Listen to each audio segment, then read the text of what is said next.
Hi friends, నేను పవన్ రాజ్. ఎట్లా ఉన్నారు? నేనైతే సూపర్ ఉన్నా. ఇక్కడ మీకు ఒక కప్పులు కనిపిస్తున్నారు కదా, వీళ్ళు హై ప్రొఫైల్ ఉన్నటువంటి వ్యక్తులు. Doctor Madan Gopal sir MBBS MD medicine, doctor Smrita Roy MBBS MD anaesthesia. చూసారా, ఇంత హై ప్రొఫైల్ ఉండేటువంటి వ్యక్తులు కూడా వెస్టీజ్ బిజినెస్ చేస్తున్నారు. అయితే చాలామంది వీళ్ళని అడిగినారంట, సార్ మీరు ఇంత పెద్ద డాక్టర్స్ కదా, మీరు already lakhs of rupees income earn చేస్తున్నారు కదా, మళ్ళీ మీరెందుకు వెస్టేజ్ బిజినెస్ చేస్తున్నారంటే వాళ్ళు ఎంత మంచి మాట చెప్పినారు చూడండి. అంటే ఒక డాక్టర్గా వాళ్ళకు ల్యాక్స్ ఆఫ్ రూపీస్ ఇన్కమ్ వస్తుంది కానీ టైం ఫ్రీడమ్ లేదు. అండ్ వాళ్ళ ఫ్యామిలీకి ఒక సెక్యూరిటీ, ఫైనాన్షియల్గా సెక్యూరిటీ ఇన్కమ్ అనేది లేదు. బట్ వెస్టీజ్ అనేది మనకు 3 జనరేషన్స్ సెక్యూరిటీ అనేది ఇస్తుంది. అండ్ ఇతరులకి ఈ అవకాశాన్ని పంచడంతో వాళ్ళ జీవితాలు కూడా బాగుపడుతున్నాయి.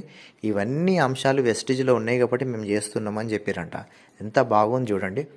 కనుక వీళ్ళే కాదు, ఇంకా